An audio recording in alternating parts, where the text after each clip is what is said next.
ಮಾಯಾ ಯಾಕೆ ಕೋಪ ಮಾಡ್ಕೋತೀಯ? ಸಮಾಧಾನ ಮಾಡ್ಕೋ. ನನಗೆ ತೊಂದರೆ ಕೊಡ್ಬೇಕು ಅಂತಾನೆ ಬರ್ತಿರೋ ಆ ಗಿಳಿನ ನೋಡ್ಕೊಂಡು ಸಮಾಧಾನ ಮಾಡ್ಕೊಂತಿದ್ಯಾ?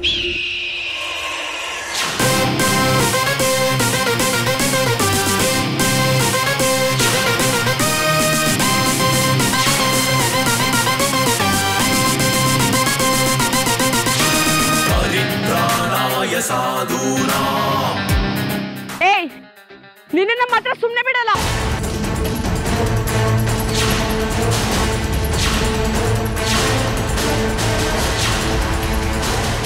ಬಾ, ಧೈರ್ಯ ಇದ್ರೆ ವಾಪಸ್ ಬಾ. ಬರೀ ಕೈಗೆ ಈ ಗಿಣಿ ಸಿಗಲ್ಲ ಮಾಯಾ. ಇದಕ್ಕೆ ಅಂತ ಏನಾದ್ರೂ ಪ್ಲಾನ್ ಮಾಡಲೇಬೇಕು. ಮಾಡ್ತೀನಿ, ಅದನ್ನೂ ಮಾಡ್ತೀನಿ. ಎಲ್ಲ ನಾನೇ ಅಂತ ಮೆರಿಯೋರ್ ಕಾಲ್ ಮುರಿಯೋ ನನಗೆ ಈ ಗಿಳಿ ಯಾವ ಲೆಕ್ಕ?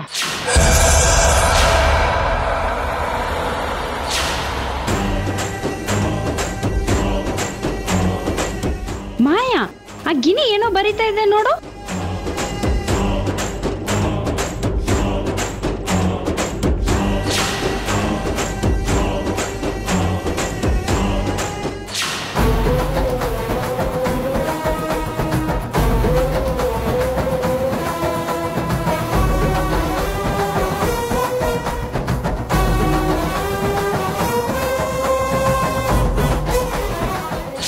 ಇನ್ನು 3 ದಿನದಲ್ಲಿ ನಿನ್ನ ಅಂತ್ಯ.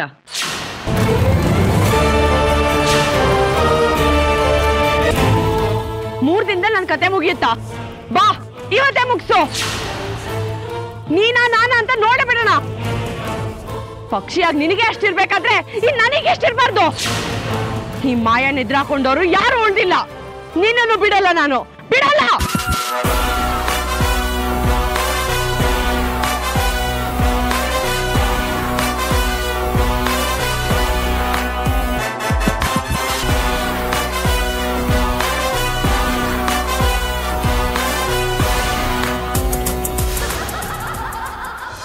ಯಜಮಾನ್ರೆ,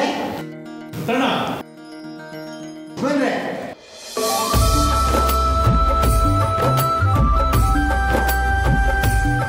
ಯಾಕೆಲ್ರು ನಿಂತ್ಬಿಟ್ರಿ? ಕೂತ್ಕೊಳ್ಳಿ. ಬೆಳಿ, ಎಲ್ರಿಗೂ ಕುಡಿಯಕ್ ನೀರ್ ತಗೊಂಬಮ್ಮ. ಪುರೋಹಿತರು ಸಮೇತ ಬಂದಿದ್ದೀರಾ ಅಂದ್ರೆ ಮುಂದೆ ಬರೋ ಹಬ್ಬದ ವಿಚಾರ ಮಾತಾಡಕ್ ಬಂದಿದ್ದೀರಾ ಅನ್ಸುತ್ತೆ. ಮುತ್ತಣ್ಣ ಅಂದ್ರೆ ಮುತ್ತಣ್ಣ. ನಾವ್ ಹೇಳ್ತಿಗ್ ಮುಂಚೆ ಹೆಂಗ್ ಕಂಡಿಡ್ಬಿಟ್ರಿ ನೋಡಿ. ಸರಿಯಾಗಿ ಹೇಳಿದ್ರಿ ನೋಡಿ. ಕೊಡಮ್ಮ.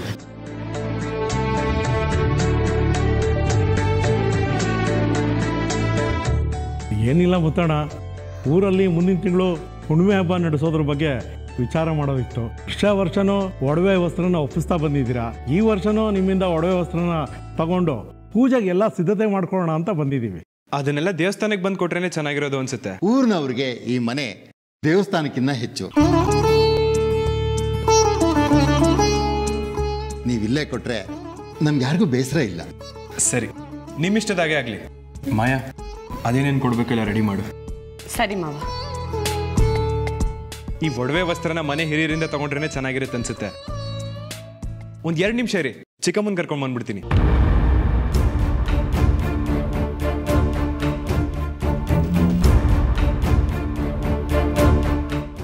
ಏನಪ್ಪ ಮುತ್ತಣ್ಣವ್ರೆ, ಏನು ನೀವು ಹೇಳ್ತಾರೆ? ನನಗೇನು ಅರ್ಥ ಆಗ್ತಾ ಇಲ್ಲ. ನೀಲಾಂಬರಿ ಅಮ್ಮನವರು ಡಿಸ್ಚಾರ್ಜ್ ಆಗಿ ಮನೆಗೆ ಬಂದ್ರ? ಹೌದು. ಬಹಳ ಸಂತೋಷ. ದೇವರ ದಯೆಯಿಂದ ಗುಣವಾಗಿ ಮನೆಗೆ ಬಂದಿದ್ದಾರೆ. ಒಳ್ಳೆಯದೇ ಆಯಿತು. ಆದರೆ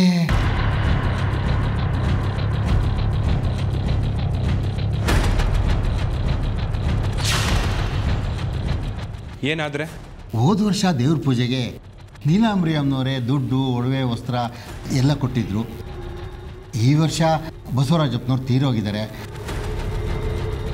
ಹಾಗಾಗಿ ಈಗ ನೀಲಾಂಬರಿ ಅಮ್ಮನವರಿಂದ ಅಂದರೆ ಒಬ್ಬ ವಿಧವೆಯಿಂದ ನಾವು ಕಾಣಿಕೆ ಎಲ್ಲ ತೆಗೆದುಕೊಳ್ಳೋದು ಅಷ್ಟು ಸರಿ ಬರಲ್ಲ ಮುತ್ತಣ್ಣ ಅವರೇ.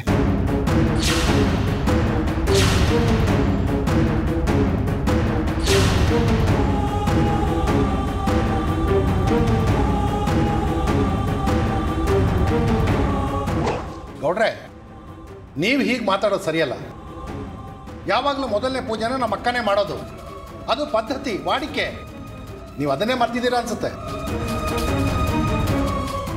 ಆಗಲ್ಲ ಯಜಮಾನ್ರೆ, ಈ ಪೂಜೆಗೆ ಸುಮಂಗಲಿ ಆಗಿರೋರು ದಕ್ಷಿಣೆ ಕೊಟ್ಟರೆ ಒಳ್ಳೆಯದು. ಪರಿಣಿ ಅಮ್ಮನವರು, ಬೆಳ್ಳಿ ಅಮ್ಮನವರು ಅಥವಾ ಮಾಯಮ್ಮನವರು ಯಾರಾದರೂ ಒಬ್ರು ಕೊಡ್ಬೋದು. ಇದು ದೇವ್ರ ವಿಚಾರ. ನಮ್ಮೂರಲ್ಲಿ ಮಡಿ ಆಚಾರ ವಿಚಾರ ಅಂತ ಒಂದಷ್ಟು ನಂಬಿಕೆ ಇದೆ. ಮಾಯಾ ರೆಡಿ ಆಯ್ತಾ? ಹಾ ಮಾವ, ರೆಡಿ.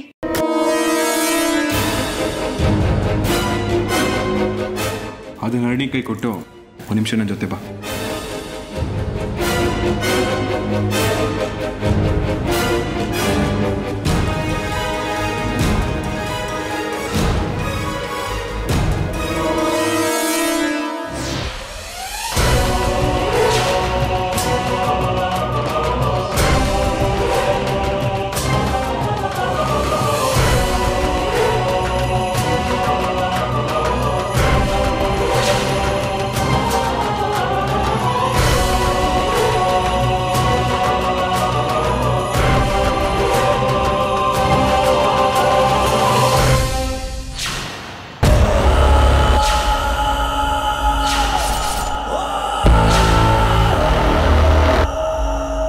ನೀವೆಲ್ಲರೂ ವಯಸ್ಸಲ್ಲಿ ಹಿರಿಯರು, ಆದರೂ ನಿಮ್ಗೊಂದು ಮಾತು ಹೇಳಬೇಕು ಅನಿಸ್ತಿದೆ. ಒಂದು ಹೆಣ್ಣು ಮದುವೆ ಆಗಿ ಸುಮಂಗ್ಲಿಯಾಗಿ ಗಂಡನ ಮನೆಗೆ ಬರ್ತಾಳೆ. ಆದರೆ ಸುಮಂಗ್ಲಿ ಆಗಕ್ಕೆ ಮುಂಚೆ ಅವಳು ತುಂಬ ವಿಚಾರದಲ್ಲಿ ಅನ್ಯಾಯ ಆಗಿರುತ್ತೆ. ಜನ್ಮ ಕೊಟ್ಟ ಅಪ್ಪ ಅಮ್ಮ ಜೊತೆಲಿ ಆಡಿದ ಅಣ್ಣ ತಮ್ಮನ್ನ ಬಿಟ್ಟು ಬರ್ತಾರೆ. ಒಂದು ರೀತಿ ತವ್ರ ಮನೆ ಸಂಬಂಧನ ಕಡ್ಕೊಂಡು ಗಂಡನ ಮನೆಗೆ ಬರ್ತಾರೆ. ಆಗ ಗಂಡನೇ ಅವಳಿಗೆ ಸರ್ವಸ್ವ ಆಗಿರ್ತಾನೆ. ಇಲ್ಲಿಗೆ ಬಂದಾಗ ಅತ್ತೆ ಮಾವ ನಾದ್ನಿ ಅಂತ ಅವ್ರೆಲ್ಲರೂ ಯೋಗಕ್ಷೇಮನ ಅವಳೇ ನೋಡ್ಕೋಬೇಕು.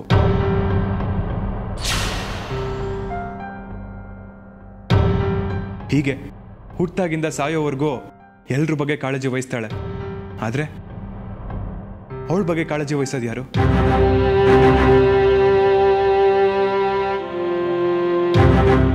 ಬೇರೆಯವ್ರು ಒಳ್ಳೇದಕ್ಕೋಸ್ಕರ ತನ್ನ ಜೀವನ ಮುಡುಪಾಗಿಡ್ತಾಳೆ, ಇನ್ನೊಬ್ರು ಕಣ್ಣೀರ್ನ ಒರೆಸ್ತಾಳೆ.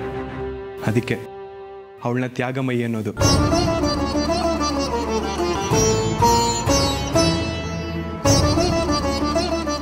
ಅರ್ಶಿನ ಕುಂಕುಮ ಹಚ್ಕೋಬಾರ್ದು, ಬಳೆ ಹಾಕೋಬಾರ್ದು, ಒಳ್ಳೆ ಸೀರೆ ಉಟ್ಕೋಬಾರ್ದು ಅಂತ ನಿರ್ಬಂಧಗಳು ಹೇರೋದು ಎಷ್ಟು ಮಟ್ಟಕ್ಕೆ ಸರಿ ನೀವೇ ಹೇಳಿ? ನಾವು ಪೂಜೆ ಮಾಡೋದು ಒಂದು ಹೆಣ್ಣನೆ, ತಾಯಿ ಚಾಮುಂಡಿನ.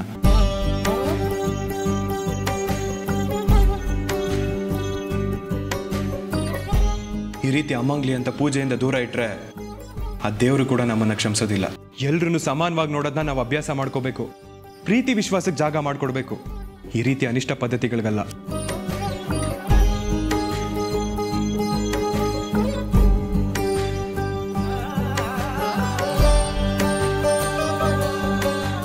ಇನ್ಮೇಲೆ ಚಿಕ್ಕಮ್ಮ ಹೀಗೆ ಕುಂಕುಮ ಇಟ್ಕೊಂಡು ಲಕ್ಷಣವಾಗಿರ್ತಾರೆ, ಇದೇ ರೀತಿ ಕಾಣಿಕೆನ ಕೊಡ್ತಾರೆ. ಇಲ್ಲ ನಾವು ಬರೀ ಸುಮಂಗ್ಲಿಯರ ಹತ್ರನೇ ಕಾಣಿಕೆ ತಗೊಳ್ಳೋದು ಅನ್ನೋದಾದ್ರೆ ನೀವಿನ್ ಹೊಡ್ಬೋದು. ಒಡವೆ ವಸ್ತ್ರ ಎಲ್ಲ ಬಂದು ನಿಮಗೆ ಸೇರುತ್ತೆ, ಆದರೆ ಈ ಮನೆಯಿಂದ ಯಾರು ಪೂಜೆಗೆ ಬರೋದಿಲ್ಲ.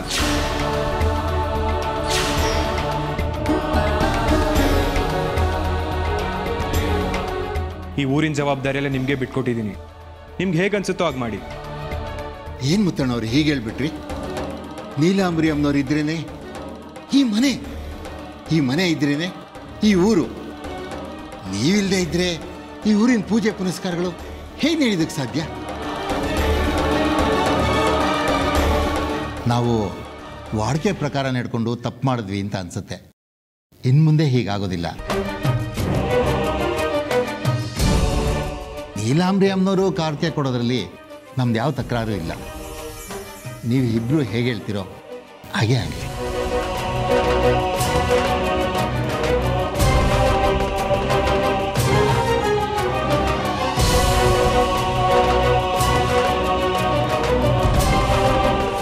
ಹರಿಣಿ, ಅದನ್ನು ಚಿಕ್ಕಮ್ಮನ ಕೈ ಕೊಡು. ತಗೊಳ್ಳಿ ಅತ್ತೆ. ಮುತ್ತಣ್ಣವ್ರೆ, ಇದು ತಗೊಳ್ಳಿ.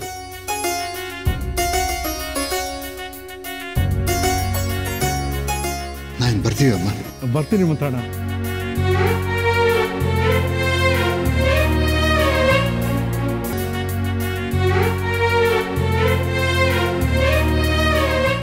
ಮಗನೇ,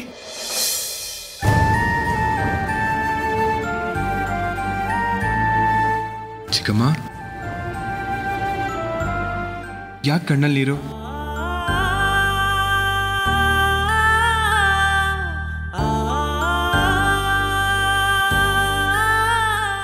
ತಾಯಿಯಾದವಳು ತನ್ನ ಮಕ್ಕಳಿಗೆ ಇನ್ನೊಬ್ಬರನ್ನ ಹೇಗೆ ಗೌರವಿಸ್ಬೇಕು ಅನ್ನೋದನ್ನ ಹೇಳ್ಕೊಡ್ತಾಳೆ ನಿಜ. ಆದ್ರೆ ಹೆಣ್ಣನ್ನ ಗೌರವಿಸೋದು ಹೇಗೆ ಅನ್ನೋದು ತನಗೆ ತಾನೇ ಬರಬೇಕು ಮುತ್ತು.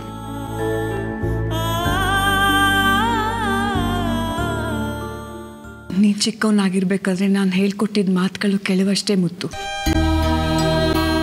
ಆದ್ರೆ ನೀನಿವತ್ತಾಡಿದ ಪ್ರತಿಯೊಂದು ಪದಗಳು ಚಿನ್ನಕ್ಕಿಂತ ತೂಕ ಇತ್ತು, ವಜ್ರದಷ್ಟೇ ಹೊಳಪಿತ್ತು.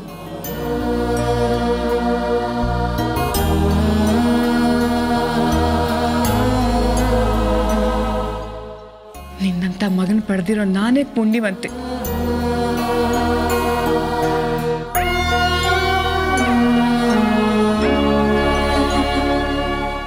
ಇಷ್ಟಕ್ಕೆಲ್ಲ ಯಾರಾದ್ರೂ ಅಳ್ತಾರ? ಇನ್ಮೇಲೆ ಯಾರು ಏನೇ ಹೇಳಿದ್ರು ತಲೆ ಕೆಡ್ಸ್ಕೋಬೇಡಿ. ನನ್ನ ಚಿಕ್ಕಮ್ಮ ಹೀಗೆ ಹಣೆ ತುಂಬ ಕುಂಕುಮ ಇಟ್ಕೊಂಡು ರೇಷ್ಮೆ ಸೀರೆ ಉಟ್ಕೊಂಡು ನಗ್ನಗ್ತಾ ಸಂತೋಷವಾಗಿರ್ಬೇಕು, ತಿಳಿತಾ? ನಂಗೆ ಸ್ವಲ್ಪ ಕೆಲಸ ಇದೆ, ಮುಗಿಸ್ಕೊಂಡು ಬರ್ತೀನಿ ಚಿಕ್ಕಮ್ಮ. ಹರಿಣಿ, ಮಾಯಾ, ಚಿಕ್ಕಮ್ಮನ ಹುಷಾರಾಗಿ ನೋಡ್ಕೊಳ್ಳಿ. ಹುಷಾರು ಮಗನೇ. ಬರ್ತೀನಿ ಚಿಕ್ಕಮ್ಮ.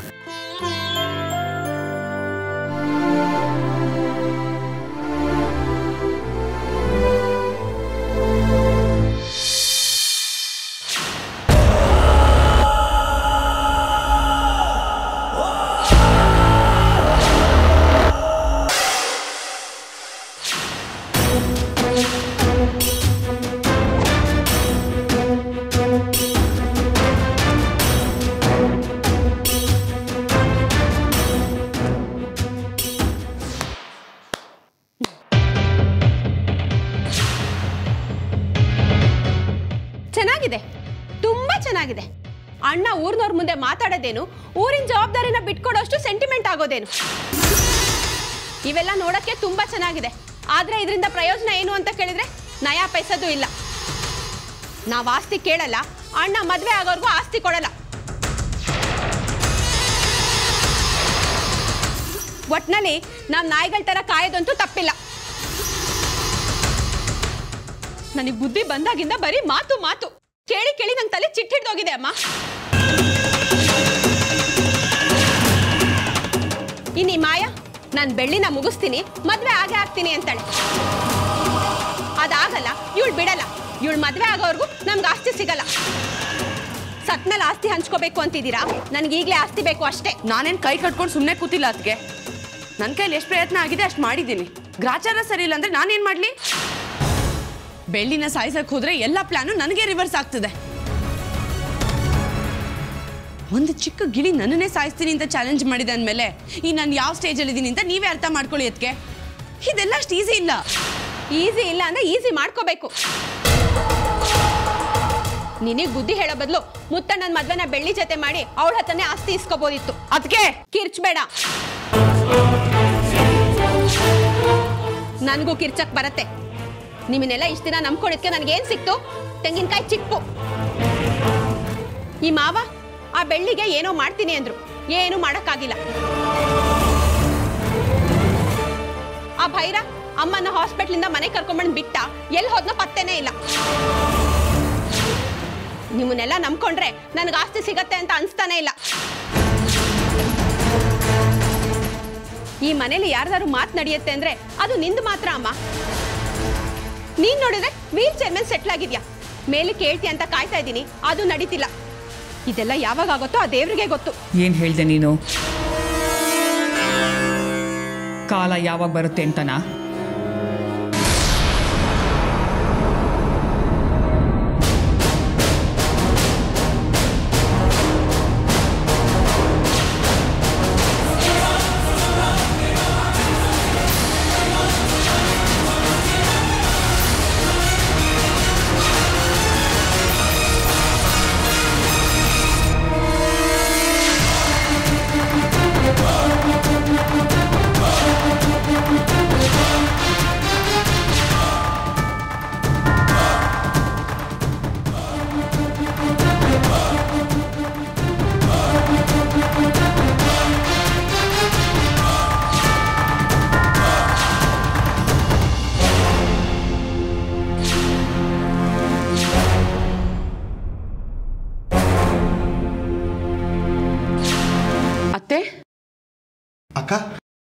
ನಿನಗೇನು ಆಗಿಲ್ವಾ?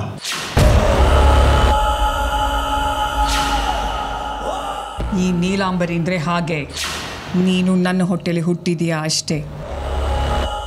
ಆದರೆ ನನ್ನ ಹಾಗೆ ಯೋಚನೆ ಮಾಡಬೇಕು ಅಂದರೆ ನೀನಿನ್ನೂ 100 ಜನ್ಮ ಎತ್ತಿ ಬರಬೇಕು. ನಾನು ವೀಲ್ ಚೇರಲ್ಲಿ ಸೆಟ್ಲ್ ಆಗಿಲ್ಲ, ಸೆಟಲ್ ಆಗಿರೋ ಹಾಗೆ ನಾಟಕ ಮಾಡಿದೆ ಅಷ್ಟೇ.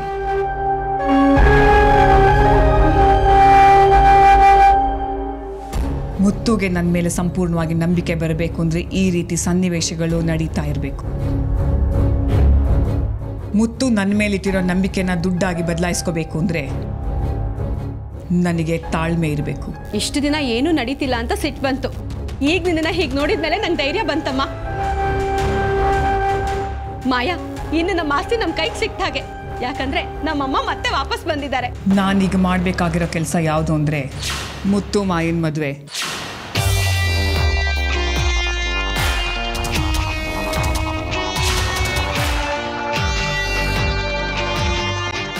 ನೀಲಕಂಠ ಅಕ್ಕ, ನೀನೀಗಲೇ ಜ್ಯೋತಿಷಿಗಳನ್ನ ಕರೆಸು. ಮುತ್ತು ಮಾಯನ್ ಜಾತಕ ತೋರಿಸಿ ಅದರಲ್ಲಿ ಏನಾದರೂ ದೋಷ ಇದ್ದರೆ ಪರಿಹರಿಸೋಣ. ಸರಿ ಅಕ್ಕ. ಶರ್ಮಿಳಾ, ಮದುವೆಗೆ ಏನೇನು ಬೇಕೋ ಎಲ್ಲ ಏರ್ಪಾಟು ಮಾಡ್ಕೋ. ಯಾವುದಕ್ಕೂ ನಾವು ನಿಧಾನ ಮಾಡಬಾರ್ದು.